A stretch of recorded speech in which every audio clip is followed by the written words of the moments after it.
2000 की नोट में चिप मामले के जानकार और डीएनए वाले अब ब्लैक एंड व्हाइट वाले अंकल जी को दिल्ली हाई कोर्ट से ऐसा झटका लगा है जो 440 वोल्ट से कहीं ज्यादा है।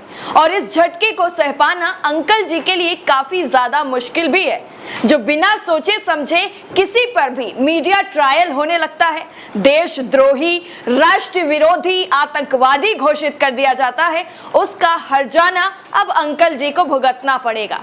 वैसे आपको बता दें कि कुछ लोगों की आदत ही होती है ऐसी कि जिंदगी हाथ से छूट जाए, इज्जत मिट्टी में मिल जाए, लेकिन आदत से बाज नहीं आते हैं। गोदी मीडिया भी उसी कैटेगरी में आता है और इनमें से भी कुछ महान एंकर और एंकरनियां हैं जो नफरत, जहर फैलाने और आका की चाटुकारिता करने में इतना व्यस्त होते हैं कि अब इनकी फजीहत हो रही है तो इनको कोई फर्क नहीं पड़ रहा। कब इनका बहिष्कार होता है, कब ग्राउंड रिपोर्टिंग से खदेड़ दिया जाता है, कुछ पता ही नहीं चलता और इनको कोई फर्क भी नहीं पड़ता है, क्योंकि इनके लिए जमीर, ईमान से ज्यादा जरूरी पैसा और चाटुकारिता है। पैसे के सामने इनकी इज्जत चली भी जाएगी तो क्या ही फर्क पड़ेगा, पापा की नजरों में तो अच्छे बने रहेंगे ना। यही करने के चक्कर में अब पापा के लाडले बुरी तरीके से फंस गए हैं और अब कोर्ट में घसीटने की बारी आ गई है। दरअसल आज तक के पत्रकार और न्यूज एंकर सुधीर चौधरी को दिल्ली हाईकोर्ट ने जवाहरलाल नेहरू यूनिवर्सिटी की पूर्व छात्र नेता शहला रशीद की याचिका पर जवाब देने का निर्देश दे दिया है, जिसमें यह आरोप लगाया गया था कि वो यानी शहला रशीद टेरर फंडिंग में शामिल हैं और राष्ट्रीय विरोधी हैं। यह मीडिया ट्रायल खूब चला था। जेएनयू छात्रा रही शहला रशीद एक याचिका पर जी न्यूज और इससे पूर्व में जुड़े रहे सुधीर चौधरी को नोटिस जारी करवा दिया है।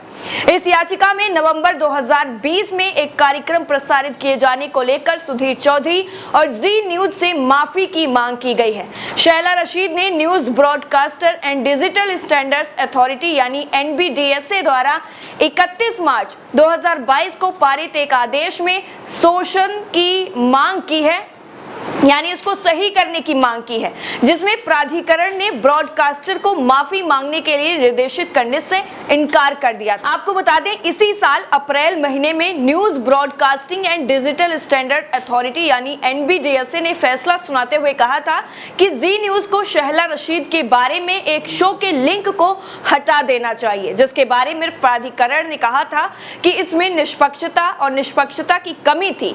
उसने केवल कहानी का एक पक्ष प्रस्तुत किया था और ये बिल्कुल गलत है।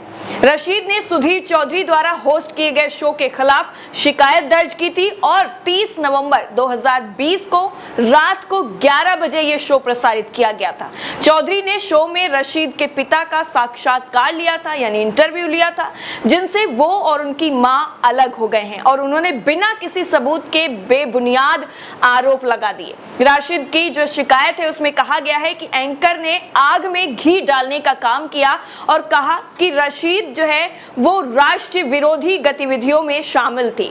न्यायमूर्ति यशवंत वर्मा ने 23 फरवरी 2023 को सुनवाई के लिए मामले को पोस्ट करते हुए 6 सप्ताह की अवधि के भीतर NBDSA के साथ साथ जी न्यूज और सुधीर चौधरी से जवाब मांगा है। NBDSA ने अपने आदेश के तहत जी न्यूज को अपनी वेबसाइट, यूट्यूब से, इसके साथ साथ बाकी जगहों से भी इस विवादित लिंक को प्रसारण से हटाने के आदेश दिए थे।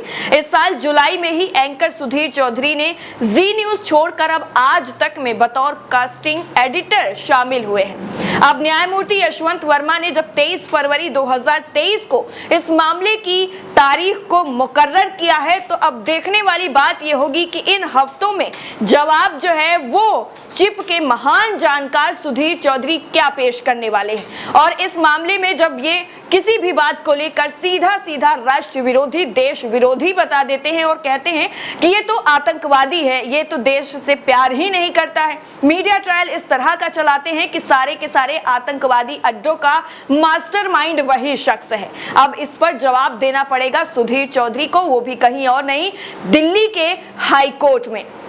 इसके साथ साथ इसका भी जवाब देना पड़ेगा जी न्यूज को भी कि उस लिंक को क्यों नहीं हटाया गया, वो लिंक अभी भी क्यों मौजूद है, जबकि साफ तौर पर निर्देश दिया गया था कि उस लिंक को सारे प्लेटफॉर्म से हटा दिया जाए। अब इस पर जवाब पेश करना है जी न्यूज को और वरिष्ठ पत्रकार, महान पत्रकार, चिप के जानकार सुधीर चौधरी को। इस पूरी रिपोर्ट को लेकर आपकी राय क्या है और हाईकोर्ट के इस फैसले पर आप क्या सोचते हैं, कमेंट सेक्शन में जरूर बताइएगा। जय हिंद।